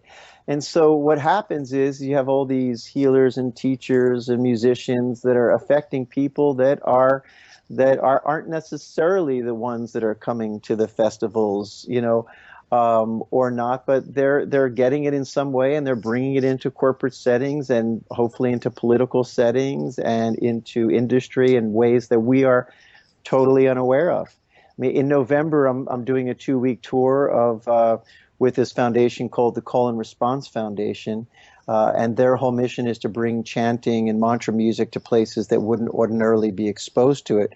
So we're doing a 2-week tour of prisons, psychiatric hospitals, hospice centers, recovery centers, and, you know, that's the whole point. And I'm not the only one doing this. You know, there's people teaching yoga, and you mentioned this, I believe, in the beginning of our interview, you know, children being taught meditation. So there's definitely an infiltration that's happening. And no man is an island, like you said. And what I'm really finding is this sense of community is really becoming, you know, so deeply important. You know, you look at some gurus that have left, that they haven't really left successors, like Swami Satchidananda, or, you know, I was at Kashi, Ma Jaya didn't leave a successor. And, you know, a lot of it's become about, you know, us as a community, you know, taking these teachings that have now become rooted in us, and as a community bringing this into the world. Thich Nhat Hanh said the next Buddha is the Sangha, or he said maybe the Sangha. And, you know, there does seem to be this sort of egalitarian thing going on where, you know, less hierarchical, where there's just sort of this groundswell of awakening and people are just enlivening each other. I remember when I was a kid, I saw this science show on TV one time where they had all these mousetraps set up in a room, and ping pong balls on each mousetrap, a ping pong ball on each mousetrap. And it was meant to demonstrate nuclear fusion or fission. But anyway, they set off one of the mousetraps, and the ping pong ball went set off other mousetraps, and the whole thing just sort of kept going. Like, sure. So I think there's some kind of mousetrap ping pong ball effect going on in the world, this whole spiritual thing. It is, and what's interesting is there's so many people really, you know, I really believe, I'll tell you, Rick, when I wrote my book, Time-Bound Traveler, I literally wrote it in 5 days. I hardly slept, I hardly ate, and I'm not much of a writer in that way, but it was a story that wanted to be told, and I basically was at my computer for almost 20 hours a day. So I wrote the book, and I decided I wanted to call it The Time-Bound Traveler. And then this tag phrase came to me because it really communicated the nature of what I was writing. And the tagline of the book was, "How My Journey as a Seeker Came to an End." And so as I was basically done writing, I thought, well, that's a really bold statement to put on the cover of a book. And I very rarely watch TV. We have a TV in our basement. It's one of those old box TVs, you know. And so I was so like in a zone from writing, I thought I need to put on the television set. That's what I need right now. So I walked in the basement, I put on the TV, and there was Barbara Walters, and she was interviewing Carlos Santana just at that moment. moments later, he was talking about spirituality and where the world is at now and the Woodstock generation or whatever, all his peers. And he said to her, he said, we were seekers, but we've become finders. Nice, perfect. And it There's was a just synchronicity for it you. was it was a total synchronicity. But so many of this young generation is they're not looking in the same way that we were. They have this. I've never gotten into this person's awake, that person's not awake. I've never engaged that. That's never been part of my thing, whether they're awake or not. But they carry something. These younger generations. There's a knowing that they walk with. And they're bringing it forward. And what I've noticed within them is, rather than like having a guru necessarily, they're kind of there for each other, and they learn by sharing notes with each other, and that's how they're bringing it forward. And it's really nice for me now, to sort of be somewhat of an elder. I'll continue to become more of an elder. But to see these younger generations making such a huge change and difference in the world, that's what makes me very, very hopeful. Yeah, me too. And it's a topic I do like to bring up from time to time because, personally, I've been at this since I was 18 years old, and I'm 66 now, and the sort of change the world fervor of the 60s is still very much in my blood, and I like to put in this note of optimism because I think, just as we were talking earlier about people who are sort of going through intense stuff might be encouraged to know that there's help and that something good might be happening, and that there's a light at the end of the tunnel. I think people who are sort of potentially depressed about the world situation, I mean, I've heard people talk about global warming and say they just want to commit suicide because they feel we're all doomed and we're all going to die and this and that. And I really think that there's the very clear potential, if not almost likelihood, of a much brighter outcome. How it's specifically going to come about, what technologies are going to manifest to make it possible to reverse the dangerous trends that we see in the world, we don't know. But I'm getting a little long-winded here. But I think that, like for instance, Elon Musk is a meditator. Sure. And he's got this, building the world's biggest factory in Nevada, which is going to build these batteries, and he's going really big into solar production and aspiring to get us off oil. And he has the capability to actually do it. So, and that's just one example. So I think that as consciousness rises, there are technologies will come forward which may have seemed impossible to us. I mean, some of today's technology seemed impossible 30 years ago, and they could really turn things around, and we could, within our lifetimes, see a very bright and beautiful world. Yeah, I think that's the real medicine of the awakened consciousness. As another one of my favorite Ramana Maharshi quotes is, "Don't try to cover the world in leather, just put on a pair of shoes." Yeah, yeah. And in my tradition, having a relationship with Neem Karoli Baba, in our tradition, it's not just about the devotion, but it's about utilizing the devotion, or I would say also the stillness, as a means to really finding clarity as to what is your unique individual service to humanity. And so rather than, speculating global warming is going to doom us, and I mean, we don't know what the future holds, and in a lot of ways that's a great distraction. I think what's a greater use of our energies and our life force is to really find that sense of clarity and devotion and stillness and quiet, to find out, well, how is it that you're here to be an agent of change? How does that look? Paul Hederman says, what is your seat assignment? Mm-hmm. And your seat assignment, your dharma. Your dharma, it comes as a result of an inner prompting. It's not something that someone else tells you. And so I think as we have more people living in that state of stillness and that meditative clarity and being rooted in that sense of devotion, the more helpers there's going to be to effectuate a greater change on the planet. Yeah, and some of those helpers may be inventors of solar technologies, or others may just be strictly in a spiritual mode. But to each his own. Well, exactly. Yeah, they could be a kirtan singer or CEO of a company. What does it matter as long as their heart's in the right place, you know. Yeah. They have that intention. Okay. So is there anything we haven't covered that you feel like you'd like to throw in here for people to know about you, about anything else? Either in terms of your own experience, your own life, philosophical insights, or in terms of what you're doing, what you're planning. You mentioned that. Oh, I wanted to ask you actually. You mentioned you're going to do Yeah. that thing in November where you're in prisons and mental hospitals and hospices and things.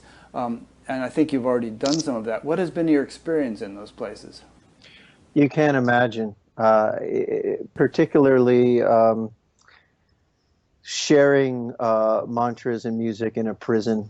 I literally to this day have not received a more grateful, enthusiastic group of people than playing in a prison.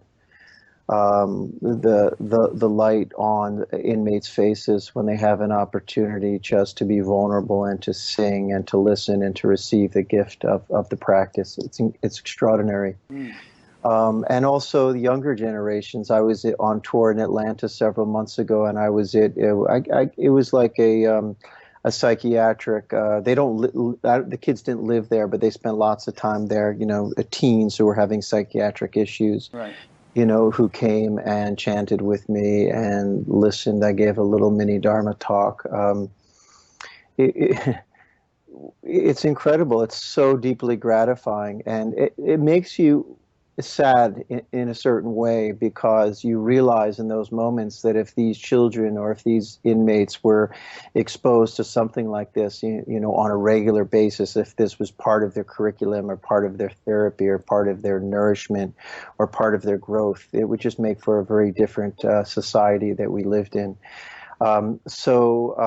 It's incredibly gratifying. I just wish that there could be more of it within the system. You know, in all these situations, typically what happens is you have an administrator who's somehow sympathetic to spirituality, who says, "Yeah, come on in and, you know, and sing kirtan in prison, or come on in and, you know, and give a talk about meditation to my children." But in some of those places, it's just simply not welcome. So there's just the hope that there's more of that. Yeah. Well, maybe somebody listening to this might be in a position to help introduce it, you know, and you could go in there. And let me say this, Rick, because we're actually arranging the tour right now, and the woman Jen from Call and Response Foundation has a lot of venues it's a 2-week tour that she's already booking, but we're open. So if anybody knows of hospice care centers, rehabilitation, recovery, psychiatric prisons that we're doing it along the East Coast, Okay. that may be interested, you know, have them get in touch with me Yeah. or whoever, and we can add them to our list of stops. Veterans homes Veterans come to too, mind yeah. also. Very much so, yeah. Yeah. And we're recording this at the end of August 2016. So if you're listening to this in 2 years, you still get in touch with Dave, because I'm sure he'll be up to something good then. But, you know, Yeah, for sure. now, get in touch immediately if this is something you could do. Here's a question that came in from Din, it looks like Robinson in Ottawa. It might be Dan, it might be a typo, but Din or Dan in Ottawa, Canada. David just said, awakening is not an experience, but for me, it is a very crisp experience. It's the experience of being aware of your thoughts, of being a separate somebody who exists in time and space, as opposed to being totally identified with those thoughts. I would be interested in his comment on this. Yeah, thank you. Thank you, Dan or Din, for the question. Yeah. Awakening itself, the reason I say it isn't an experience is very simple, because experiences come and go. I remember I was offering a talk at a yoga festival in Floyd, Virginia, and somebody said, "Well, you know, I was speaking about the shift in consciousness, that it's not subject to going in the other direction." That it's consistently present, and I don't know where I came how this came forward, but I said, it's like putting eggs in a cake. Once you bake the cake, the eggs are gone forever. How do you know that? It's just, you know that you're not going to get the eggs back in the shell. It's just the nature of the thing itself. So a lot of times, people will say something like this to me, and it can happen often in the kirtan setting, because you go to a kirtan and you have this pinnacle climax experience where you're feeling tremendous bliss, and then suddenly you walk out the door and the next morning your leg hurts and your boss yells at you and you say, well, I lost that experience. I somehow have to get it back. And you're back on that sort of, that dualistic treadmill. For me, when a shift took place, there was something that arose that it's not experiential by nature, because I'm not in relationship to it. That's the only thing. It gives rise to and I said this earlier in the discussion, it gives rise to a much richer and wider spectrum of experience, but the thing itself isn't experiential because I'm not in relationship with it. It doesn't come and go. I can't hold on to it. I can't let go of it. So it's my way of communicating the nature of the thing itself in a way that's going to sort of deprogram the seeker from thinking that somehow they're going to find that pinnacle experience, that expansive moment in meditation or that blissful joy in kirtan, and suddenly they're just going to be able to hold it in their arms forever. It's not that. So that's when I say it's not experiential. That's the reason. But I would agree with you in that I'm agreeing with the question, the inquirer, that it does give rise to infinite possibilities in regard to experience, and makes those experience, because nothing's sticking, it's just sort of flowing through, coming and going. It gives rise to a greater sense of sensory experience as a human being. Greater capacity for depth of experience, perhaps, or clarity of experience, or fullness of experience. Yeah, capacity would be a good word. Yeah. Ramana was famous for always saying that, that which comes and goes isn't it. Someone would come to him, like Papaji came to him and talked about his experiences with Krishna, and Ramana said, well, is he here now? And he said, no. Then that's not it. What it is not something that comes and goes. I mean, there's that verse in the Gita. I'm quoting the Gita, which is okay. The unreal has no being. The real never ceases to be. Sure. So what we're talking about here is the real, and it never ceases to be. One more thing I'll throw in. Ken Wilber talks about states and stages. Another way of explaining it. States have a sort of a stable implication. Excuse me. Stages have a stable implication. States, have a state of bliss here, a state of sadness there. Those things come and go. But I guess we could say that and stages can change too. You can go from this stage to the next stage, but they tend to be more sort of stable. Exactly. Yeah. That's the distinction that I was drawing. Mm-hmm. Good. Yeah. Okay. So I think I'll have you take us out with a song, but I'll just sort of make a few concluding remarks, and you can make some concluding remarks if you have any. Do you have any to begin with? Well, I feel a lot of gratitude for the invitation. I've really enjoyed our discussion. It's affirming and enjoyable. So that's that. And for all those who are watching live and who will watch it sometime in the future, thanks for being a part of this. I appreciate it. Yeah. I feel like we've covered a lot of interesting ground. I think we have. I want to say thanks to Irene too, because she chooses the guests, and schedules the guests, and she kept bringing you up. She said, kept looking at your website, saying, "I like this guy. He's pretty cool. We should interview him," and so I'm really glad that she found you, and I guess a few people recommended you, and that's how it came to her attention. And Irene and I have had a few communications, so thank you, Irene. Appreciate it. David says thank you, Irene. Thank you. Yeah. She's shrugging her shoulders. Right on. Okay, so let me just make some concluding remarks. So this, as I mentioned in the beginning, is an ongoing series. Most of you know that. And I intend to keep doing it for the rest of my functional life as things look now. Hopefully that will be long. there are 360 of them, or 365 or something so far, and so if you go to the past interviews menu under at batgap.com, you'll find them organized in several different ways. This also exists as an audio podcast, so if you like to listen while you're commuting or something, you can subscribe to that on iTunes or Stitcher. And incidentally, it's actually helpful for the popularity of it on iTunes and Stitcher and things like that if you leave a little review.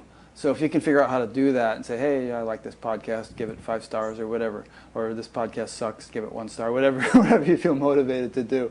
If you leave something on there, it's like the search engine value of iTunes. It takes notice more readily and brings it to more people's attention. So that's just a little something. As I mentioned in the beginning, this is made possible by the support of appreciative listeners. So if you feel like supporting it, there's the donate button on batgap.com. And I always like to mention to check out the menus on Batgap, because there's some things there that I don't feel like saying every time I do an interview, but if you poke around, you'll find them, and you might find them useful or interesting. So thanks, and thanks to you again, David. I've really enjoyed this conversation. Me too, Rick. And I would like to conclude by just sharing. Are we going to end with another video? Is that the idea? You say whatever you want to say now, and then set it up, and we'll play that video. Okay. Because one thing I wanted to mention was, prayer is an interesting word, and so many people give different meanings to prayer, whether we're praying to someone or something else, or whether it's just residing in the stillness of being and engaging somebody we love who's going through a difficult time, whatever. But I've always find that, and I continue to find that prayerful state that comes forward in my being is a texture that's deeply important to me in my journey. And it's a way for me to care for others in my life, particularly when I'm not with them in the physical sense.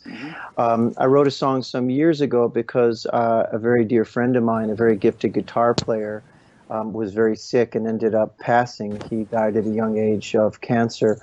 And when I was really feeling for him, I wrote a song called Thinking of You. And it's a song that I play live often as a means to invite the group to pray for others in their lives. And it's also one of my most popular pieces, and a piece of music that really seems to stir people and touch people in their hearts. And I made a video of it with my wife Mira and daughter Tulsi in it, and we shot it with a beautiful director in California, and I thought that could be a sweet way to end our talk. This song is called Thinking of You. Great. Well, thanks. Let's play that now. Open your heart, let the light of the world shine through you. The greatest of joy is to see you in me, in me, in you. Be bold, be free, be beautiful, believe, be love, be true to you. As far and wide, remember there's someone